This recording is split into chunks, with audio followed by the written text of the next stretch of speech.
Access to adequate living standards is a basic human right. But this has been difficult to achieve, especially for urban poor communities living in developing countries like the Philippines. 21.6% of the population live under the poverty line. In 2010, a government report estimated that 23.5% of Metro Manila's total population were informal settlers. 18.6% of these reside in areas classified as danger zones such as railroad track, transmission lines, garbage dumps, and waterways. The Philippine government has long been trying to address these issues. Together with support institutions, new strategies are being developed and implemented in creating inclusive cities. One non-governmental institution promoting the concept of citywide community-led upgrading is the Homeless People's Federation Philippines Incorporated. The Federation is a grassroots organization composed of urban poor communities. They work with 4 other institutions: the Philippine Action for Community-Led Shelter Initiatives Incorporated, PACSII, Technical Assistance Movement for People and Environment Incorporated, TAMPEI, LinkBuild Incorporated, and Community Resources for the Advancement of Capable Societies, CoReACS. Together, they form the Philippine Alliance.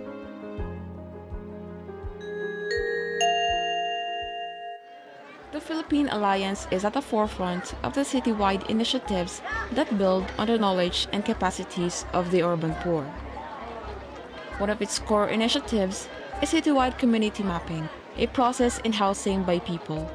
It aims to create learning and understanding of both physical and social aspects of communities, support agencies, and government units.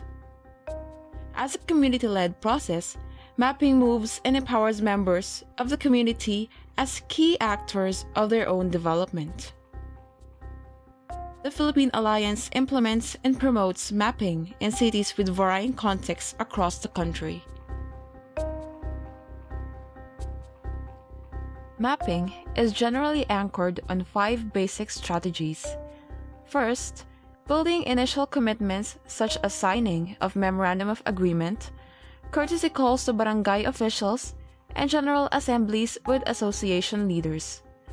This strategy establishes strong legal foundation at the association, barangay, city, and even at the national and international levels.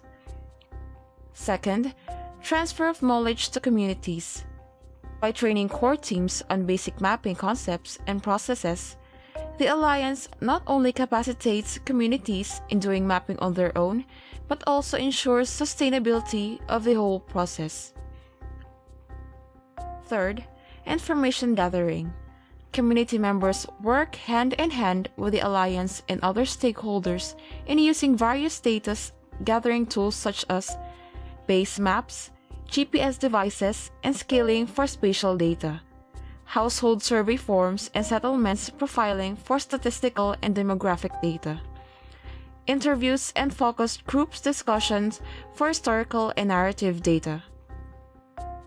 Fourth, validation and information management.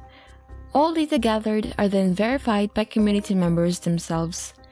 Tools like situational analysis matrix and quadrant system for prioritization are used in checking the accuracy of mapping results, in identifying needs, and in allocating resources to address community issues. Fifth, mobilization and follow-up. With data at hand, it becomes easier for communities to mobilize and come up with contextualized solutions to their own problems. Often, mapping leads to upgrading projects like concreting of pathwalks and stabilization of water and power connections. It also allows communities to negotiate with landowners and related agencies by presenting documents showing their capacities to acquire land.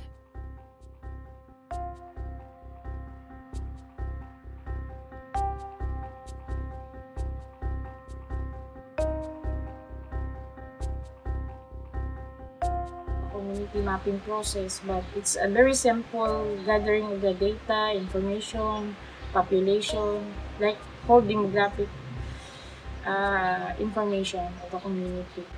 It doesn't have really a one template for every community because they are very different to each other.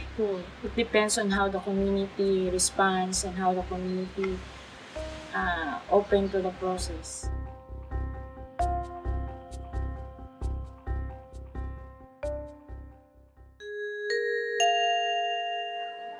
However, with all these strategies, tools, and documents, data management, especially in the case of communities, sometimes becomes inefficient. In 2015, the Alliance adopted the Social Tenure Domain Model, or STDM, a pro-poor, gender-sensitive, participatory land information recording tool as database for all its mapping activities. Aligned with the Alliance's objectives, STDM's participatory nature makes it easy for communities to encode, manage, and use their own data.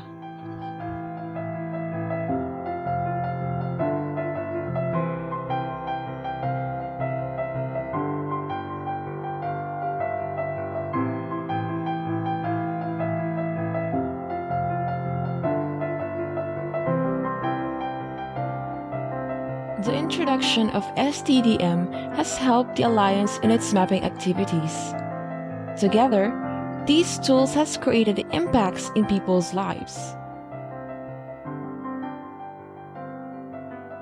Pagbabasehan kasi dati yung nagiging buhay ko as individual o yung hindi pa talaga walang responsibility na nakaatang sa akin, mas medyo happy-happy lang. Yung parang wala lang, walang ano lang, tambay dito, tambay doon, routine sa bahay, routine sa mga anak, nag-election ng mga bagong samahan and officer na hindi ko na-expect na makuha ako as vice. So, ginagawa ko lahat ng aking trabaho bilang vice as vice president para lang po matulungan yung aking president. Kahit gaano kahirap, kahit gaano kapagod yung ginagawa namin. As long as nakakatulong kami sa mga kapitbahay o sa mga miyembro ng aming samahan, gagawin po namin.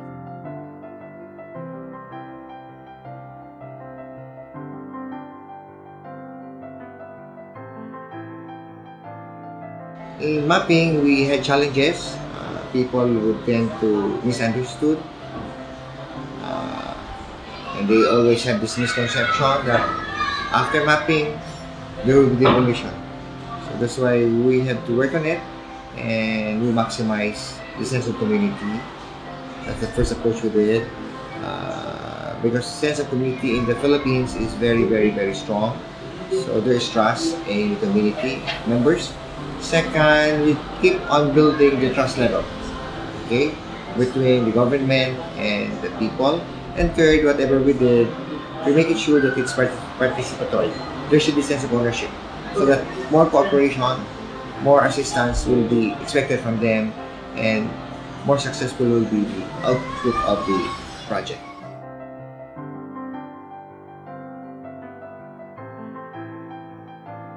For the city, and yeah, I think for the LGU, it's mapping is very important in terms of also identifying the different projects that they need to prioritize for these communities, and for them to also identify what type of project or assistance that they need to prioritize for, or provide fundings for, because sometimes LGUs doesn't have any idea of the exact issue of a certain community. So the tendency for them is to just provide anything that they can for these communities, but it's not like what the communities actually needs.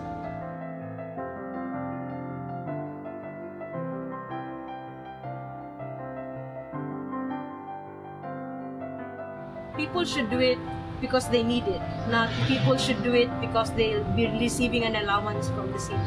Once they understand the purpose of doing such activity, voluntarily they would really put themselves into the process, into the activity.